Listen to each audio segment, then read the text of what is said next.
Andrew at Roundholes No Grips Pro Shop at Lilac Lanes in Spokane, Washington.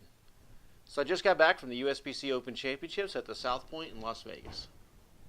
And I thought I'd do a little bit of a recap on how I played the lanes and the equipment that I used to maybe better prepare you as you go down to bowl the tournament. So I went down early, a couple days early. I wanted to bowl a squad on the BJ, and I wanted to watch as much as I could to kind of prepare myself. I had a very limited practice window to get prepared to go to this. I haven't been bowling that many tournaments, and I got picked up with about 2 weeks before we bowled. So I had 8 really decent practice sessions, and not all of them were great, but I was just trying to get my game in some sort of shape to get down there and be able to compete on a more demanding oil pattern.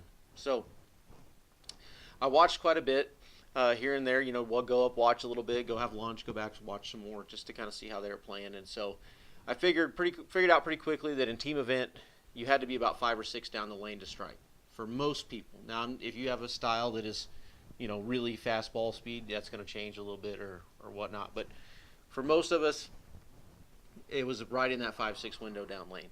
So started out with my idle here, which is pinned down about 4.5 from my axis point and 65 on the valve angle. Just wanted to get the ball into a roll. I wanted it to read the lane. I wanted it to control that back part of the lane because there was so much friction, and there was a lot of friction, more than I've ever seen. And I believe this is my 6th trip to the USBC Open Championship. So this guy was at 500. Yes, that's a lot of surface, I know, but the idea is to control that motion down lane and maintain control of what's going on because of how much they were hooking.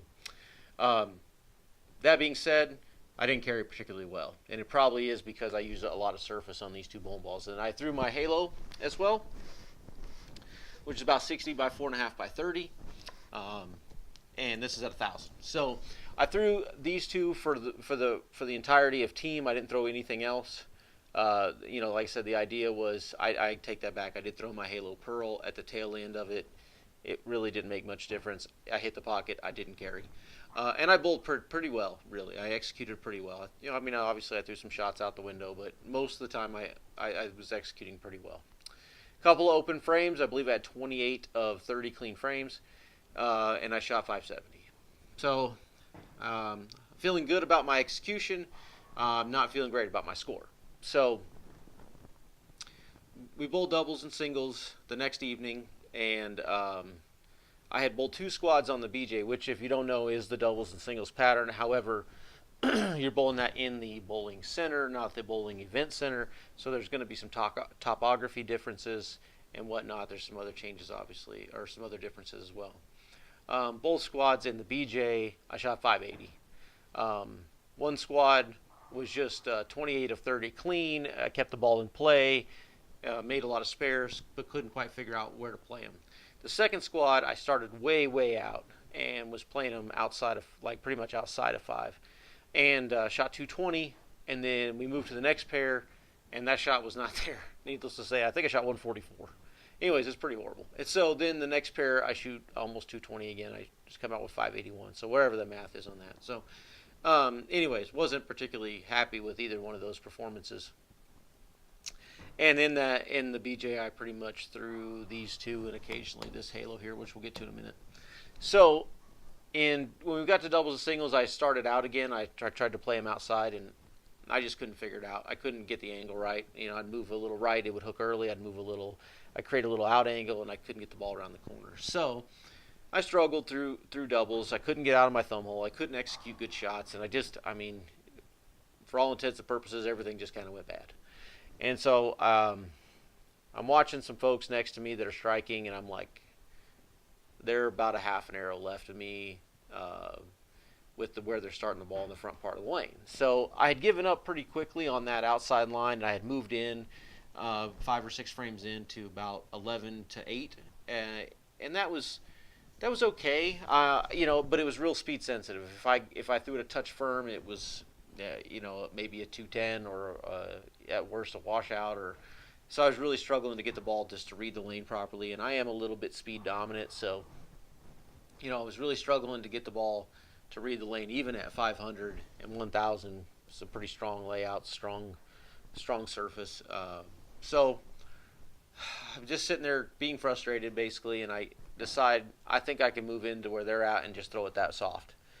And so I decided to do that. So I, at the tail end of game 3 in doubles, I believe it was actually the ninth frame was the first frame that I threw in there. Figured I might as well try to figure it out for singles because I have nothing in doubles. And I end up shooting 560. So I move in, I leave a weak 10 on the right lane, and then I throw a 3-bagger in the 10th. So now I'm thinking I'm in the right spot. And also thinking you're an idiot. You should have moved 2 games ago. But nevertheless, here we are. So I use this halo on the right lane, and on the left lane, I used my other halo, which is at 4,000. The pin is in the ring. Mass bias kicked out a little bit, so that works out to 60 by 4 by 60, something roughly like that. And so this one at 4,000, like I said, this one at 1,000, and the right lane was just tighter. And basically, I never moved my feet. I moved my feet, I think, 2 boards at the very end of game 3 in singles, and I had 29 of 30 clean frames and shot 670. So very, very satisfied with how I finished singles. Wish I had made that move in both squads of the BJ and also made that move earlier in doubles. I think things would have been a little bit different for me.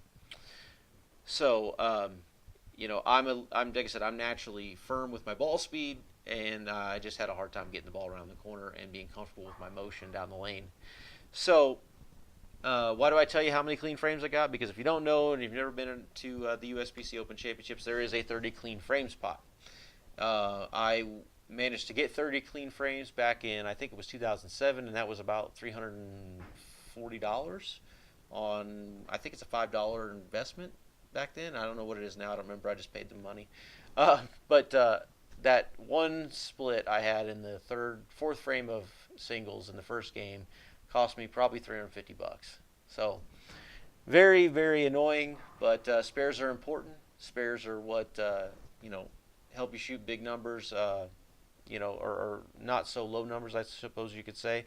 You shoot big numbers by striking, but in the USBC Open Championships, to shoot good numbers, you need to spare 2. So, I hope you enjoy our content. Appreciate you watching. Like and subscribe and hit that bell icon. We got some stuff planned this summer. We're going to be doing some kind of some tutorials on arsenal building and spare shooting and how to prepare for tournaments and a lot of stuff that can maybe help you increase your average. If you have any questions about the USBC Open Championships, the South Point, the Bowler's Journal, anything like that, just comment below and I'll be happy to answer for you. Thanks again for watching.